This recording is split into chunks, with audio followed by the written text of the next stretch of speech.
So we were in Parliament on Monday for the Democratic Resilience and Transparency Forum. Yep. Hosted by the Honourable Duncan Webb. That's right. And Vanessa Wienink. And we got an invite off the back of, we sent Duncan our fit bill because he's a member of IPAC. No. He's associated somehow. I think he might be getting more involved. Yeah. So we sent it to him, said, hey, check out this. This is our Foreign Influence Transparency Bill. We'd love someone to champion this. We sent it to all the IPAC members, so they've all got it. We've had some good feedback. MPs, yeah. Bunch of MPs. And to be fair to Duncan Webb and Vanessa Wienink, it was, I think, a well-intentioned, forum. Like, it was for a good purpose. Yeah. And then, so anyway, he come back and said, come to this event. I think you really enjoy it. Democratic Resilience and Transparency. Started right up our alley. So we flew down and how would you just, it was like accidentally arriving. The only thing I could compare it to is this Dave Chappelle skit where he's the only black guy at a KKK meeting. No one else knows that he's black because of the hoods. Right. And it's kind of how I felt at the start. As soon as... Did you feel undercover? I felt undercover. Yeah. And as soon as the talk started, I realized, I'm in the wrong. we're in the wrong It's place. interesting. Talking to people, there was an assumption that we were just like them in the sense that we'd all drunk the Kool-Aid. It was like, we hear about echo chambers and about how the right is so extreme and the right's in this echo chamber and da-da-da. And I don't think anyone at this table would say, I'm right wing. Like, we'll strive pretty hard to be very moderate, reasonable, credible, except for Arian. Definitely not. You're not right wing at all. I'm kidding. I get a lot of feedback about how you're actually quite left. A lot of complaints, you mean? A lot of complaints. Yeah. We don't accept complaints here. But if you have them, send them to Arian at nzpillar.com. You're going to say something. Anyway, did you not feel like that? It was like, as soon as the talk started, I just felt like the wall's closing in around us. Yeah. There was that moment where you were talking to someone and then afterwards they were like, they were talking to the whole room after your conversation. They were asked together, to report to the whole room on our conversation. on your she and I conversation. And She then painted she a great said, picture of look, you. I'm more for communal rights, but this guy to my right, Next he from Pillar. cares about individual rights. And, I don't know about that. Everyone was he like, cares. He really just cares about individual rights. And I was like, well, hold on a second. I In like care a very about individual negative rights tone. and how it relates to the community. But anyway. well, it was, we pretty much heard that populism is destroying the world. It's like the greatest evil The greatest facing evil. democracy today. Like, Trump is a bad guy. He's nothing good that Trump could do. And we won't name him, but you can probably assume who the keynote speaker was, or you can find out anyway. Is not a big fan of Trump. So much so they lost a job over it. So he was the keynote speaker. Yeah. And man, he was Reminds just me of like, that go guy, for it. Phil Goff. Yeah. Reminds you of him. Yeah. He's looked exactly like him. Sounded No, like well, him. Phil's not. I mean, we're not going to get done for defamation. Phil was off his Bring it. hinge, mate. Bring it. It was What was he typical. on It about? was typical Phil though. Like, Yeah. it wasn't new. I wouldn't say it was that. Yeah, I think you're right. It wasn't that different. It from was what just to you'd hear continue. from Now a that lot of he's secular- lost his job in the He's got UK, no restraints. he's got no restraints. He'll just say, He's an internationalist and thinks that that's really the only way to resolve problems.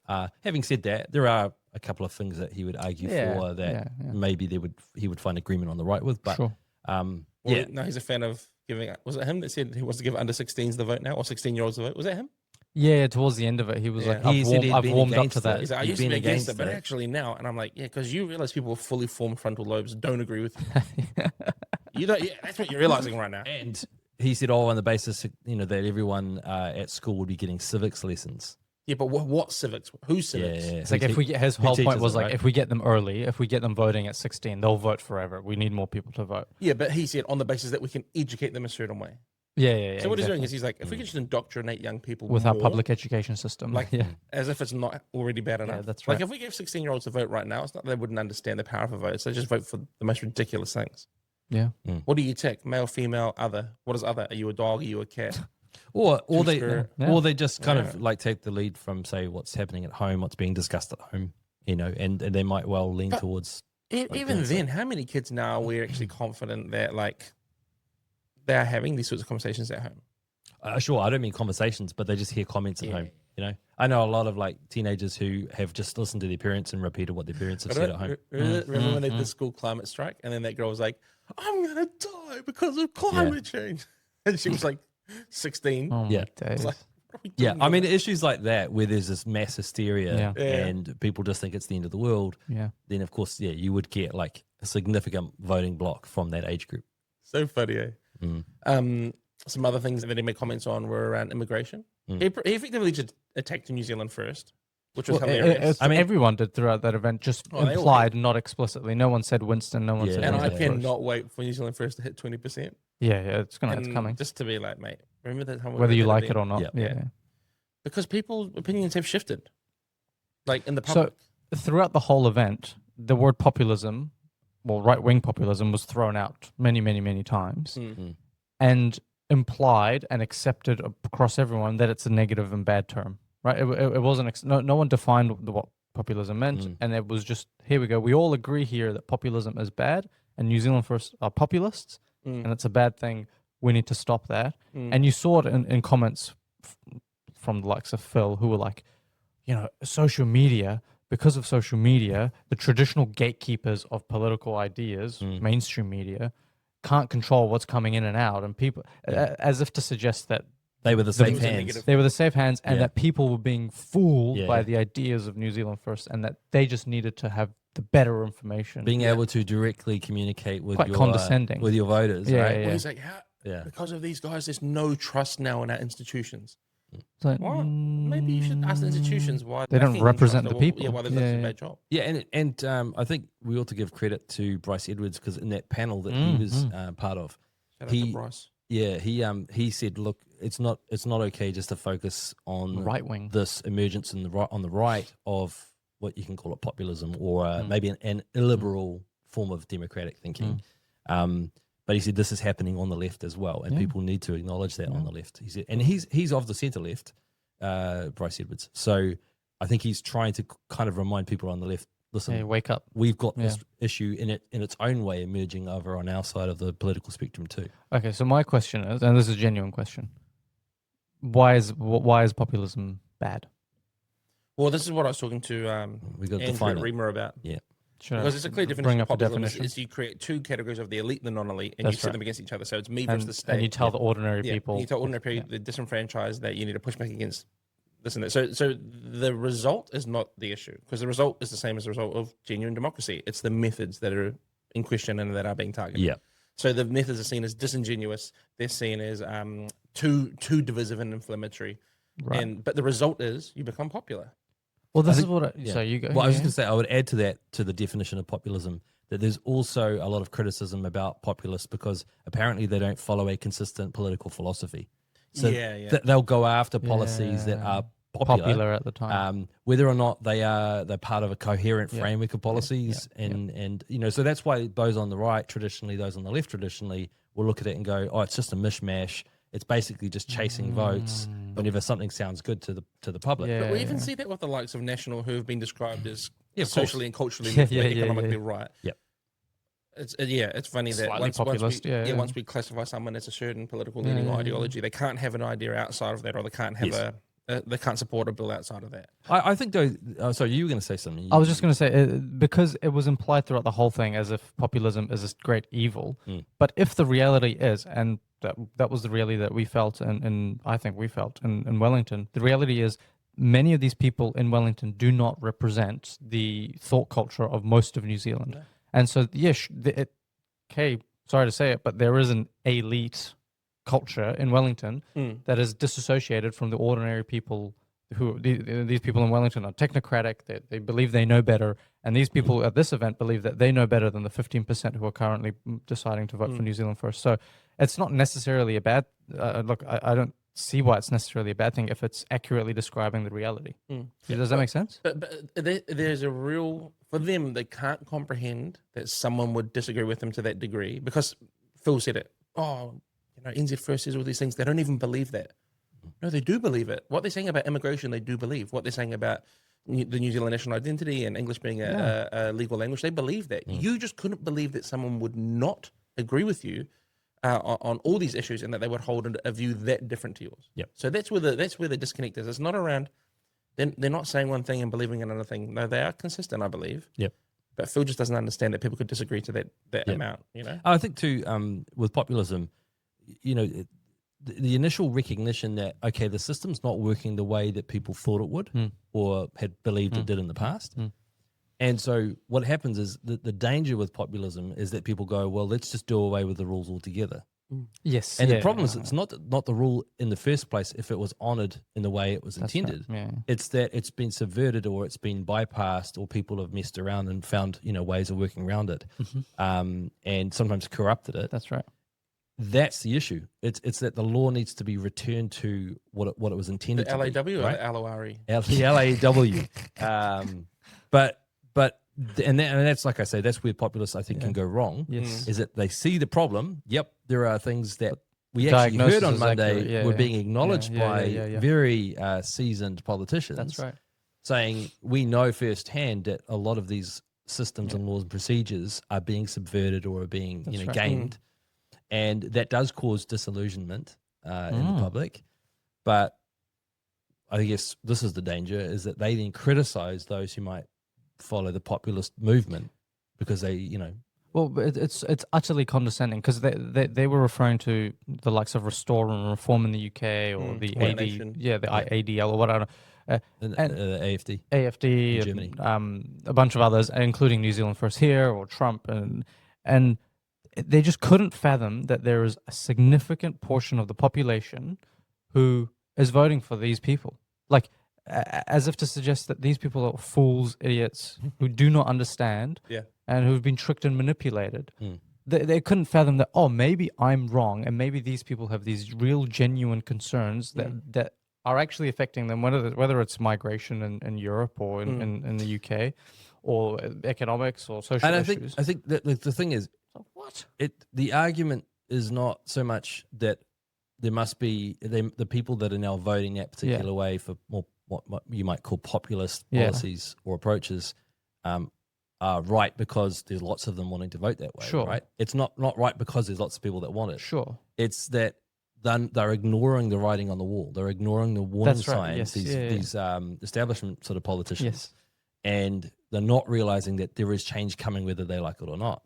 The question is, how do you respond to the concerns and the frustrations and even the 100%. Anger of people that are now breaking away from traditional forms of politics? They're just completely refusing to see that there is a reality here that is concerning these people. Yeah. They're just completely dismissing, immigration is not an issue. We love immigrants. We want more.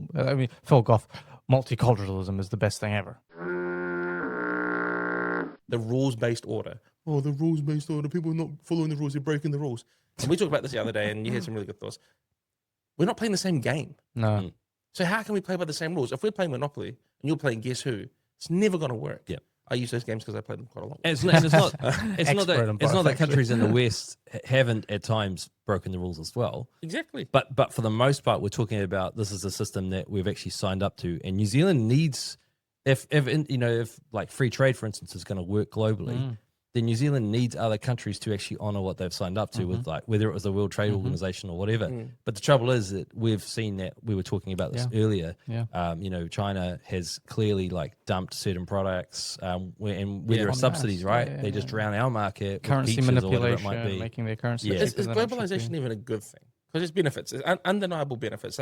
We are New Zealand is a global nation by many senses. We know what's happening on the other side of the world. We've got partners all across the place.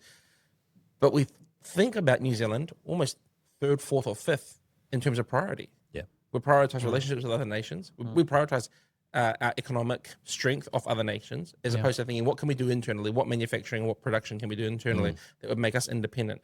And we're scared of independence. We're you look at the States, and it's independence is their everything. Well, I don't know if we're scared of it. I think that people just keep kind of making the argument that there are greater efficiencies to be gained from having a completely free market.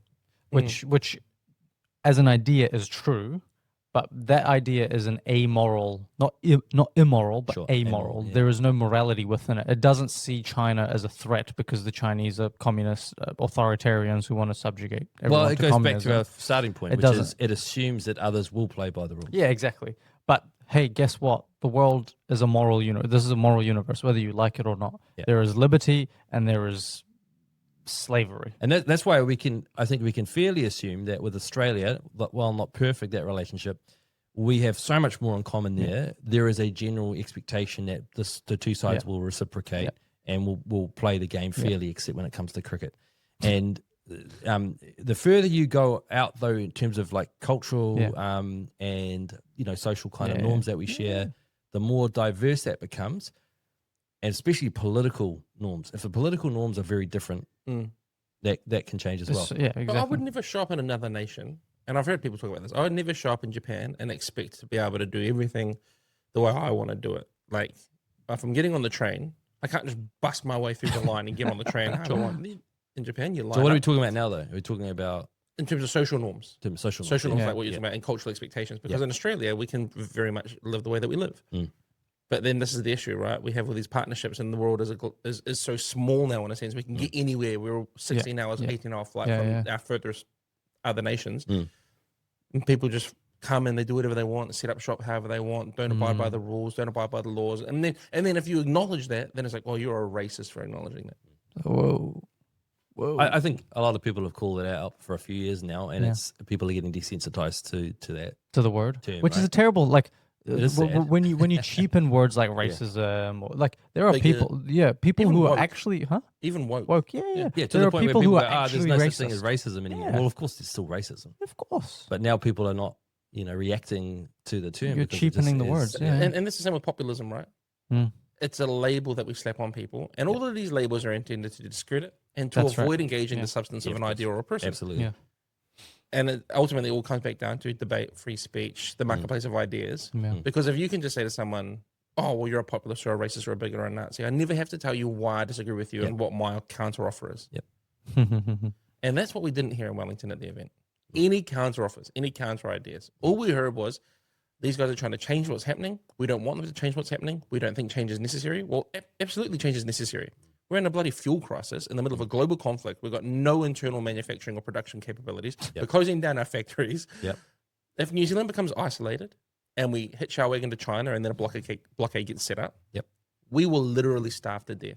Yeah, it's not just energy security; it's food security. Yeah. Right. Energy, And yet, we're you could argue we're like the breadbasket of the South Pacific. Yeah. We can do so much in Yeah. terms of agriculture, but it's going to be stuck here, or we won't be able to produce it for various reasons, like what's happening in Hawke's Bay right now with what he's scaling back what they're doing, and then McCain just announcing that they're actually shutting down completely.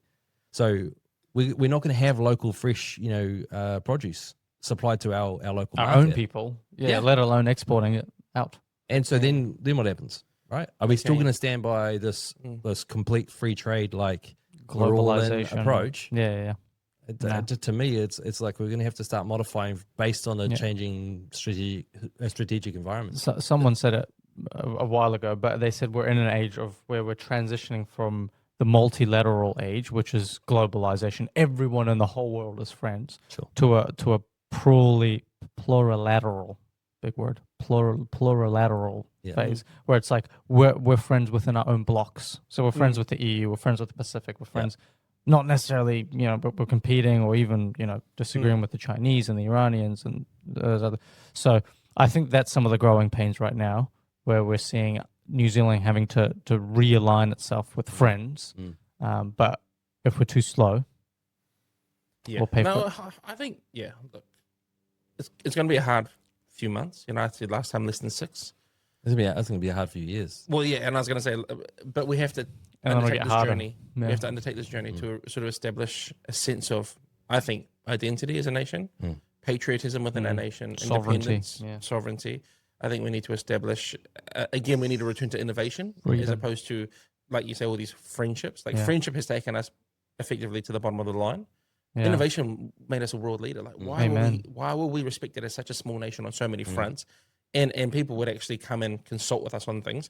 No, they don't care at all. But I think too that any political party that ignores the absolute fundamentals, the basics of what does your population need to not just, basically to survive, right? And we're like some people who are living comfortably right now in New Zealand just don't understand that there are a lot of families that are really on hard times. That's right. And it's going to get worse over the next little while. But they're getting $50 a week now.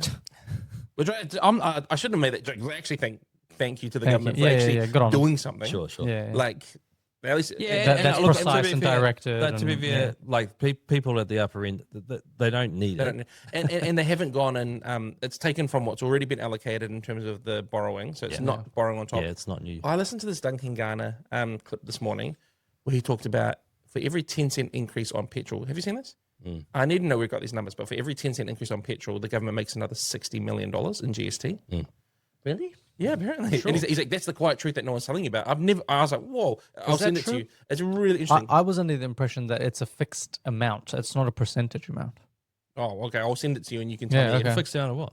As in, like, it was 10 cents, for example. It's always 10 cents. Oh, what the The government fuel takes. levy.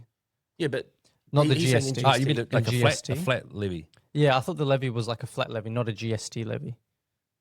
I don't. This might be completely wrong. This is just my. I'll send you the yeah, video. no, I think no. it just came out But- yesterday. but- Well, if there's it a is- whole lot if of it is other. a But you got to remember 15%. there's a whole lot of other ways in which they also gain revenue from the Higher petrol, inflation. you know, from inflation. well, from the energy sector, but like even just with cars, so you got like road user charges, you've got all sorts of other things. See, the price of diesel right now is like way up, eh? proportionately is way higher than everything else, and you're paying road user charges.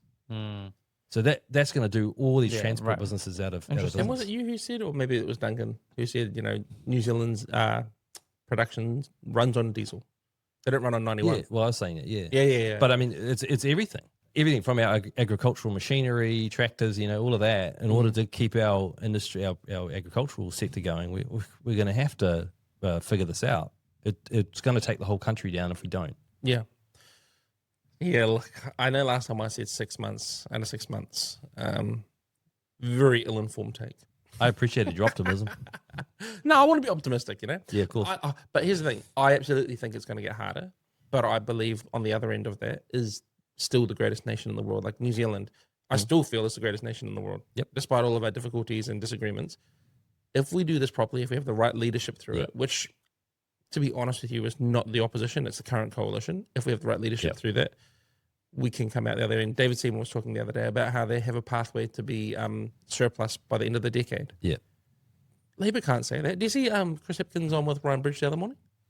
Nah, that would have been Oh, fine. no, I saw a summary of it. But Yeah, Ryan, man, honestly, Ryan just shreds him. And he's Really? like, so you haven't announced any policies. Like, what are you guys up to? He goes, oh, no, that's not true. Okay, well, what are you going to do about the fuel thing? Well, we don't want to make comment on that right now. yeah, we're going to So- release that policy in a few months. yeah, when so- it's all. Yeah. Yeah. Oh, that'll be part of the election campaign. Brother, the election campaign is on. I think like this is going to be a tough period that we're about to go through, tougher than has been for some people already. I think it's going to be very tough. Do you think I- people should be I think we've stocking up underestimated. on basics, flour, Oil. beans, and No, I spaghetti think we're going to have to adjust our spending habits massively. I think like going to the mall and just thinking about, hey, what can I spend on a Saturday? Like for those who can at the moment Save. afford to do that, But you even look at that's you're probably going to have to start like thinking, actually, Yeah, buy we're some. saving for a rainy day. I thought it was a really good measure to show how bad things are getting. But then the increase in ground beef, Bro, that was crazy, eh? they jumped up.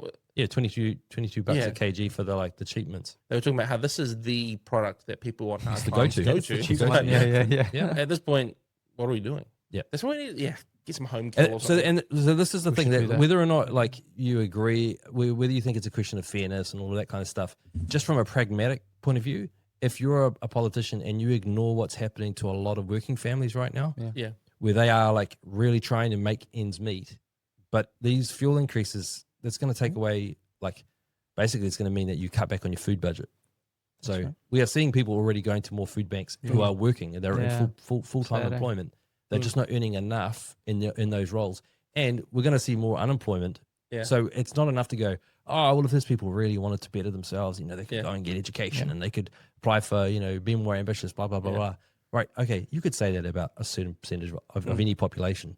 But the truth is, there's a lot of people who are doing their best and That's they right. don't have those options. And there aren't that many jobs going around at the moment in some sectors. Yeah. And if you don't have experience in that sector, then you might as well just not even think about applying. Right. So And they This- get, yeah. Oh no, sorry, you go. I was just going to say, and they get frustrated with elites in Wellington who say, oh, no, you're just a populist. Yeah. And then how do we encourage and educate people that the response to that frustration is to vote as opposed to go and destroy the system? Yes. Because that's Yeah, where yeah, people yeah, start yeah, leaning, exactly. right? They're like, oh, or you stop complying with the system. Exactly. Well, Right. that's the thing, anarchy. So you right? you start you, That's you well stop said. paying your taxes. Very well you said. stop contributing in those ways. Yeah. Have you heard in the States there's like this big movement to not pay income tax? Yeah. No way. Yeah, like they're trying to get. I think they've like done this maths or the scenario where they're like, if we can get X amount of million people on board, they can't get us all. Yeah. That's Oh my like, days. That's pretty funny. Remember though, you know, debates around taxes were not necessarily responsible for the American Revolution. That's right. War of Independence, but they were used as a. Is that what they said? No taxation, no representation without taxation. Yeah. Or no taxation No, without no taxation without representation. Dib, who for those who don't know is my wife. Usually we record the podcast here at my house, and so they go out on a Wednesday morning, and usually go to the zoo or somewhere. She was talking to another mum, trying to liaise like a bit of a zoo trip to keep the kids out. And the other mum came back and said, "Oh, I really want to, but to be honest, it's like petrol's quite expensive at the moment, so not going to drive all the way over there right now." Fair enough. And then Dib was, "Oh, no, all good, whatever." And she takes back, and what she said was actually really interesting. She is, we're not poor enough for the subsidy, but we're not rich enough to live properly right now. Exactly. And she was like a joke, Wow. like they're not on hard times at all. I just want to make that really clear in case she listens to this. Yeah. I know you're not on hard times. No, but I think heaps of people are facing this problem. Yeah. And that's the thing, is like you've got just enough to make ends meet, and then and there's a lot of people who don't have enough to make ends meet, to be honest. But That's then right. you don't actually have enough to progress, and people will get really disenfranchised by that. So as you guys arrived, I was watching Brooke Van Velden's retirement announcement. 33 years old, been serving as a public servant for 9 years. 6 of those years she's been the deputy leader of ACT. She's the youngest cabinet minister in history. And the youngest In 40 years, I think. No. She's the youngest MP in 40 years. Really? Yeah, but the youngest cabinet minister. I think Phil Goff was the youngest cabinet minister. Sorry, I don't mean Look to it up, keep look it up. fact checking. She said it. I don't She want to said be it. the fact checking. Because if she's but- retired and she's a liar, I'm going to be pissed off. Who is? Sorry, continue. Who was Who's- the youngest cabinet who's- minister in sorry, history? who Apparently it was true. was And so the she retired. youngest I mean, she won the cabinet Tamaki electorate that had been held by minister? National for 60 years. Does ACT keep that electorate, or does National get it back with Mahesh? I'm not on the ground in Tamaki, so I don't know. I don't know what the vibe is, but Tell us.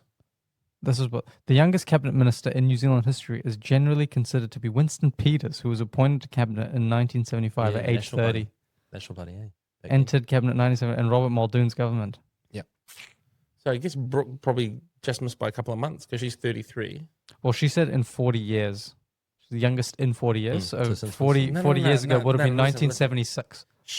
She said youngest cabinet minister in history, and then she also said youngest MP in 40 years. I say I'm now 33, which seems very young to you, but I've also been the youngest cabinet minister in history, and I've risen quite quickly, having been a staff member, deputy leader of ACT for 6 years, a minister in government, the youngest in 4 decades. Okay, who? So she gave Youngest two different MP in stats. 40 years was just the chick from Te Pati Māori.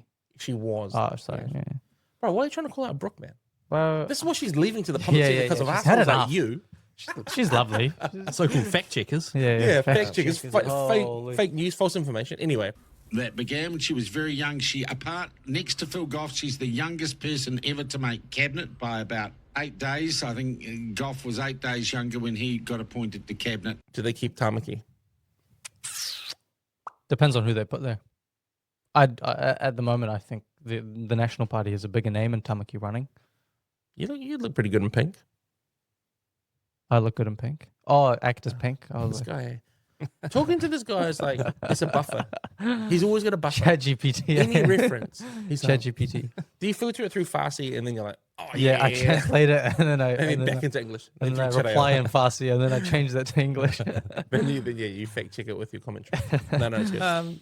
Yeah, I agree. I think if ACT came up with some spectacularly well-known, likable character, Young man, young woman. who Yeah, yeah, distinguished themselves, they would have to have made a name for themselves outside of politics already. I think if they brought in unknown, it's just probably too much to try and Beat someone like Mahesh in Tamaki. because But Mahesh has got an impressive record. I've never in heard of terms Mahesh Canva. before. So he was involved in the startup with Canva. No, yeah, I know who he is He's got a now, but venture I had capital never heard of company. Mahesh Yeah, until he yeah, followed us on interesting. Instagram. Right. Really? Yeah. Wow. He follows us. Oh, Yeah, good on yeah. him. Shout out to Mahesh, my brother. Mahesh. He ran against Chloe last election Yeah. in Auckland Central. Unfortunately, there's only one person who can beat Chloe herself. I would say that I think that the Tamaki voters will probably be looking at general polling. So if Labor continues to maintain a sort of slim margin over National at the moment, as they are right now, Can you look up who the Tamaki electorate wait. for Labour? they won't. No, never won't vote. run someone? No, never. Really? Yeah. What? Why? No, they won't ever win it. They'll never vote for a Labor I just want to see who. candidate I in just want Tamaki. to see who it is. It's between ACT and National though. Yeah. So, but what I'm saying is that I think Unless- that the voters in Tamaki will be looking and saying, if Labour has a slight lead nationally in the polls, then they will go for national. Where's Alfred running? Do we know that for NZ First? Oh, but he's on the list. Is he actually? Oh, so he's just going to be What listed. electorate is he standing for? I mean, that's the thing. They didn't even put him in an electorate. Out south, maybe? Out South Auckland? I don't know where he lives. I think that's where he's from. He's But he'll just sit on the list. They've got so much support and they've got space. They won't need to put him in an electorate to win. yeah. That's a good move, by the way. I got accused of being an NZ First candidate on my REMA interview Really? because I spoke highly of Alfred and NZ First. Andrew was like, "Are you about to announce your candidacy?" Yeah. And I said, "Yeah, I'm going to be their part-time toilet cleaner." Yeah. And then he was like, "Oh, no, Yeah, sorry." Alfred Nutter is Cook Islands. Yeah, Cook descent? Island, yeah. Yeah. No one at the moment. It's not Yeah. just the Christian conservative bloc that they're capturing to some degree with his involvement with the New Zealand First. They also, right now, need the Cook Islands on side, and having that voice in Cook Island, the Cook Island community in New Zealand, Yeah. is really important. I Someone who imagine knows that Alfred community. knows Mark Brown probably. quite well Everyone in the personally. Cook Islands knows everybody in the Cook Island community here. It's absolutely genius move for everyone involved. I agree. Because Alfred, all credit to him, gave a crack with New Zealand. I watched a number of his speeches when he was campaigning for New Zealand last election. I really liked what he had to say. I thought it was positive, full of vision, optimistic, and he's upfront about his faith. I think he'll appeal to a lot of non-Christians as well, just because he's a very common sense, clear on his morals. He's going to appeal to a lot of the Pacific Island community who are more socially conservative, right? And the combination of what New Zealand First is talking about in terms of getting power prices down, measures that are not considered particularly right wing. That's right. That might be more to the left in certain Common economic, sense, as they say. Yeah, areas. That is going to, I think, help them overall, unless they stuff it all up. There's only one thing that I think he needs to do pretty critically in order to get more votes. Is bring back his beard. Alfred? Yeah. Ah. He used to have a pretty impressive beard. It's They should bring it back. It's that's the only thing that's holding us back as well, eh? Yeah, this guy won't. Well, I think it'll hold you very, very much more back if I had a beard. Actually, we'll probably get flagged. Yeah. Probably get flagged on Yeah, everything. forget your trip to the USA. Yeah, exactly. No, I think it's a genius move, and Alfred is pretty outstanding. Yeah. So we'll see how he goes. It's really screwed up the insurance business. Lloyd's of London that does a lot of the insurance for those shipping companies, particularly that pass through the strait. They've decided they're not as far as I understand, they're not insuring a lot of those ships. Yeah, no one wants to, and so even if it was open, is it taking the insurers down? I don't know if it's taking. Well, I assume it would ultimately. But I mean, that's pretty homophobic.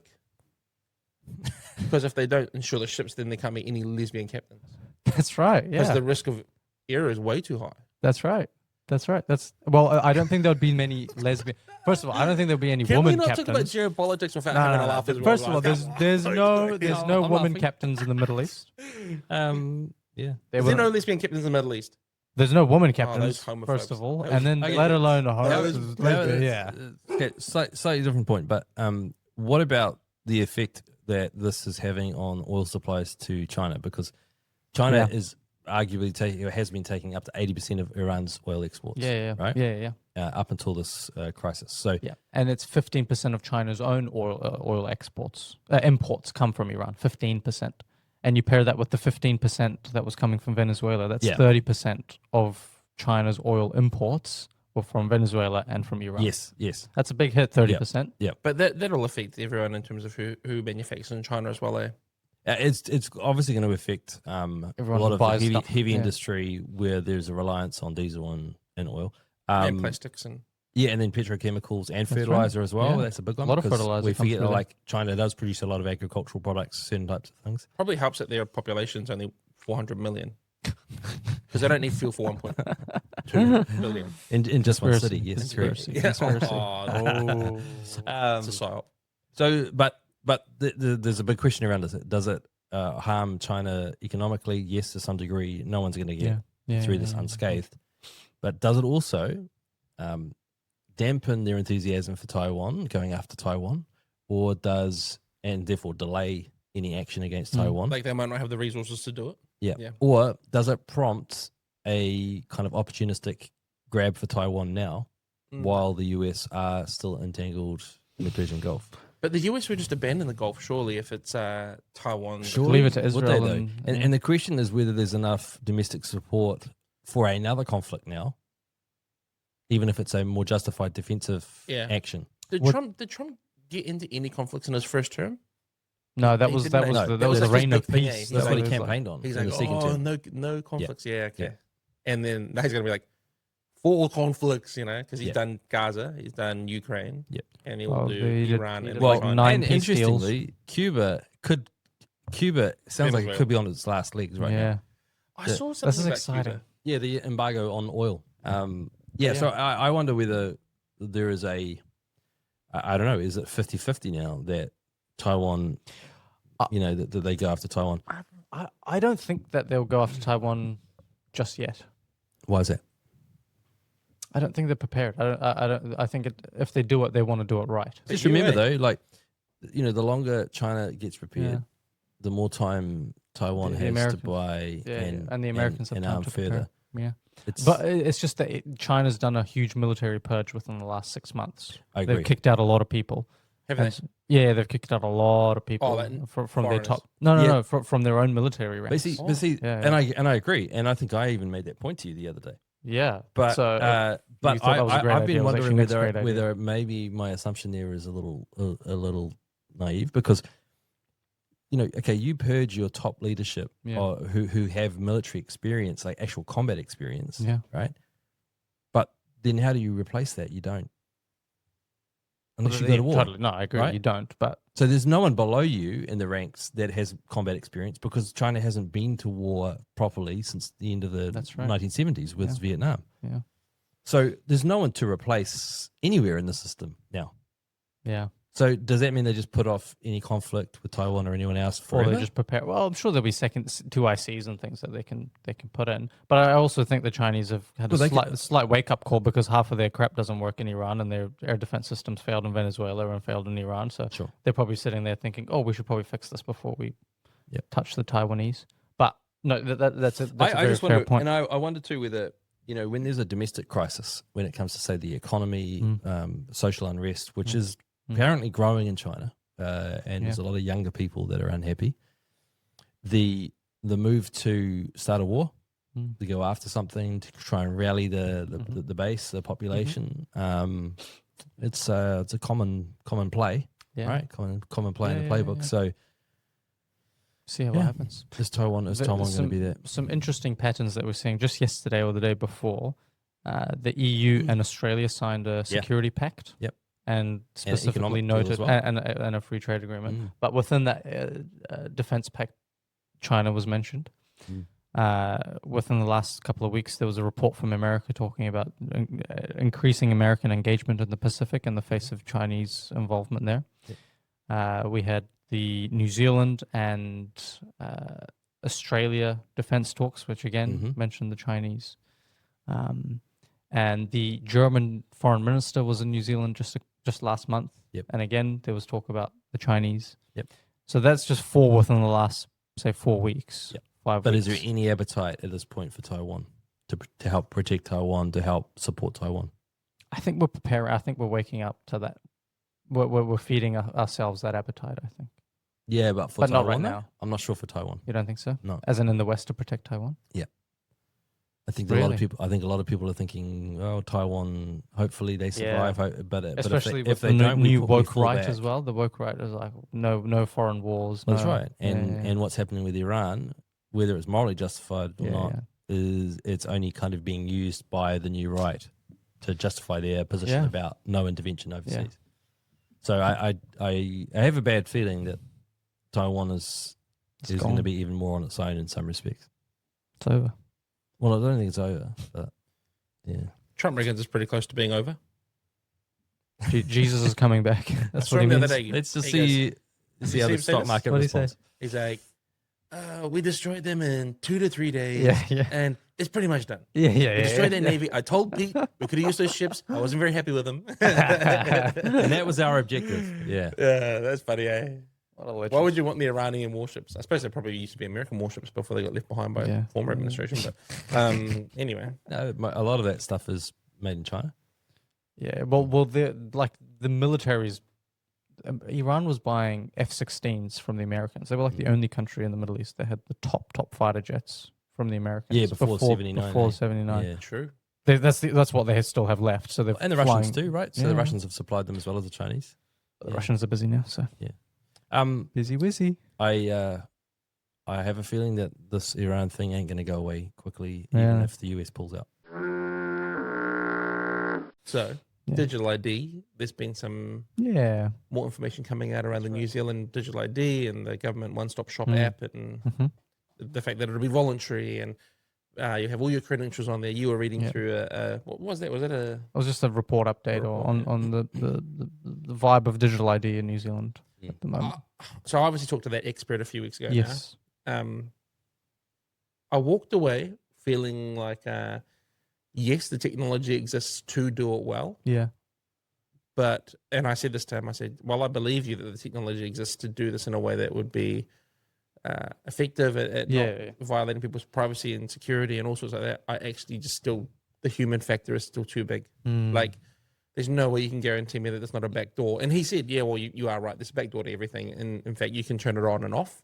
And then he said the digital trust framework as it operates is really well written, but there's a lot, there's like this set of surrounding rules, legislation. that sit outside it that can be easily manipulated. And you could just do that. What the heck? So I'm meeting with him again and want to find out more because I think it's inevitable. We're heading down this path. Digital ID will come whether you like it or not. Yeah. And obviously further digitalization of our documents and our lives, our credentials, our banking, all of these things. I think we should push back against it. I'm glad to see the Reserve Bank said that there needs to be more brick and mortar stores and ATMs and cash available in circulation. It's an important step for protecting people who don't want to adopt digital currency. It's being rolled in very slowly. So the first step will be next month. They will allow your current credentials, like your driver's license, to be uploaded onto the government app and used in that way. There's this called the Kiwi card or something. It's like your 18 plus card back in the day that they had.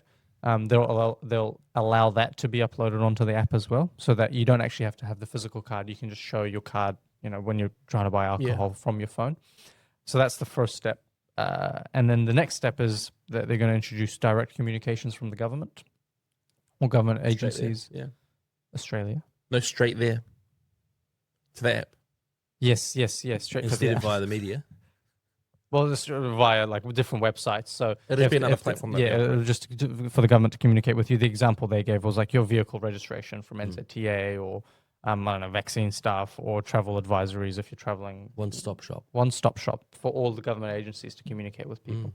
So at this stage, it's just the very basics that are coming in, but you can see how that can get extrapolated into access, limiting access to other things. They want it to be a hub, and they're not opposed to pulling out other platforms. Look at them with X.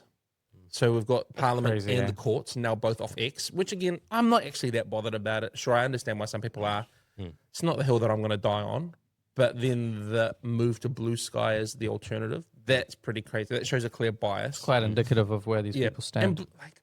And I need to find these stats, but when Blue Sky initially set up and there was this migration from X to Blue Sky, which was not big or I didn't want mass migration because only a very specific set of people went there. There's some crazy reports about the amount of like sexual abuse content, child abuse content, child pornography that were on Blue Sky. And meanwhile, anyone from a perceived right wing or right ideology who made an account was immediately banned. It's like such a bad platform. So it's not a safe place. Not a safe place at all. Not at It's all. just an ideologically kind of purified place. It's the left, and it's like they're all angry that Elon owns Twitter, so they've gone there anyway.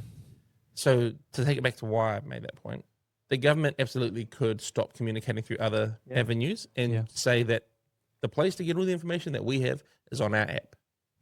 So while it doesn't become mandatory, this is exactly what we said, it becomes the path of least resistance, that's right. becomes the preferred option or the easiest method. But they still say all remaining options are still open. That's what they say, you know what I mean? For now. For the moment. But as time moves on, inevitably it'll just be a more digitized reality that we live in. Well, it'll be if you're born after a certain date, you won't be issued anymore with a birth certificate, or if you get married after a certain date, you won't have a physical marriage certificate, or you get your passport. Oh, we don't do physical passports anymore. We only do digital passports. It'll be one of the things that they try to phase out. That's why New Zealand first introducing their members bill around keeping physical ID. Is an important step. Yeah. And to be fair, I do see a lot of the argument around efficiency and speed. Like when we go through a security e-gates, it's like I don't have to talk to anyone. I don't have to. I just show my thing. They scan my face. They have all my data, but I get through pretty quick. And I get on with my life. And you think about that though, right? Is that a false economy of a kind? Because okay, you just saved yourself 5 to 10 minutes of your time. Yeah. But how often do you do that? Yeah, but time is money. Am I right? Yeah. The reality is, all you're doing is you're going to be heading home to sleep off your jet lag. Yeah. No, it's and you travel, and most people travel, mate, if they're lucky, once a year, right? Yeah. Maybe some people on work, they travel more often. But the point is, this is not a net gain to society. That's It's just a slight ease of, nice little thing of access, convenience, luxury. Yeah. The digital ID expert that I spoke to, you try to use this analogy of a bouncer. Like, people are worried about their information being stolen, but if you go to a club and you show your ID at the door, the bouncer can get all your information. Yeah, if he's got a steel trap for a bloody memory, and what's stopping him from showing up at your house and doing something to you? What? I'm like, okay, so let's say, I think I've said this before, but 10,000 people go to a club across a year. He sees 10,000 IDs, he remembers one of them.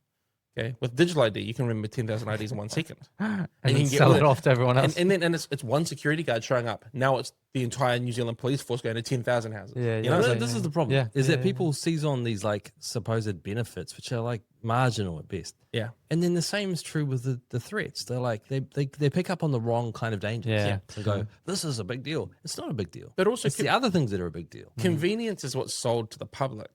Yeah. Commercial interest is what's driving this truly, because the guy I spoke to was like, there's a lot of money to be made here. We could become, we could do this for the whole world. We could build the infrastructure in New Zealand. In New Zealand. New Zealand's the one that reaps the benefit. And we've got to be early to this. We've got to he was talking about how with domains you can buy a domain, and then he was saying how people pay for domains. He's like, that we could license names, we could license IDs. He's like, so people have to. And this is where like when New Zealand introduced RealMe, right? Yeah.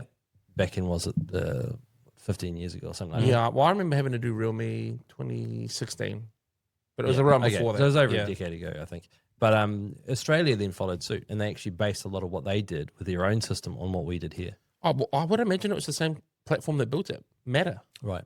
So Meta is a New Zealand-based company that's building the infrastructure across New Zealand and Australia right now for digital ID.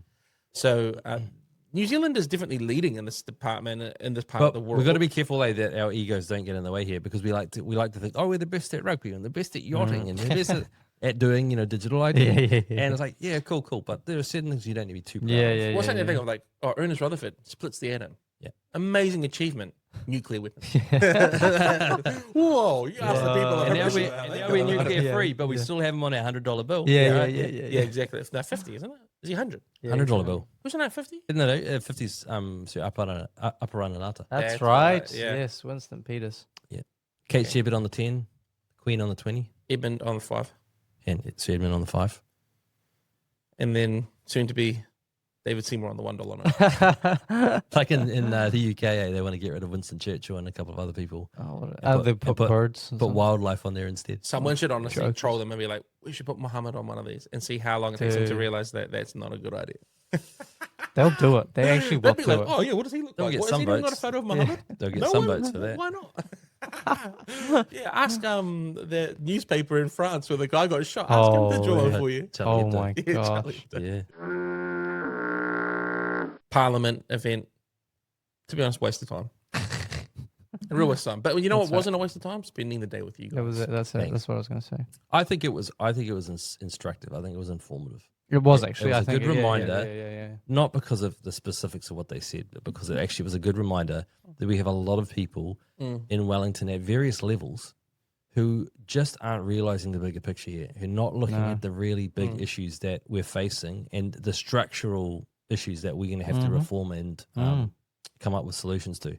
They are really worrying about details that will be irrelevant because the whole paradigm that they're operating in is actually a it's a thing of the past now. That's right. Yeah. And that they just haven't realized it yet.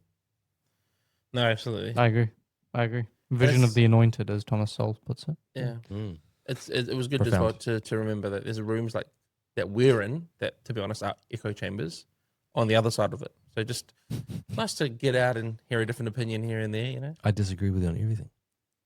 On everything. No, but sometimes we've been to events and it's been like, oh, this is pretty closed-minded. That's right. So it was fascinating to see from the other side as well how because they wouldn't admit that what I think they were part of. yeah, was it wasn't simply like it wasn't like it was the left wing, but more so the insider, right? Yeah. The kind of the political lanyard classes, the political party insider type Yeah. thing, and the lanyard classes. That's a good way of putting it. Do you want to outro us, Mr. Tasha Corey?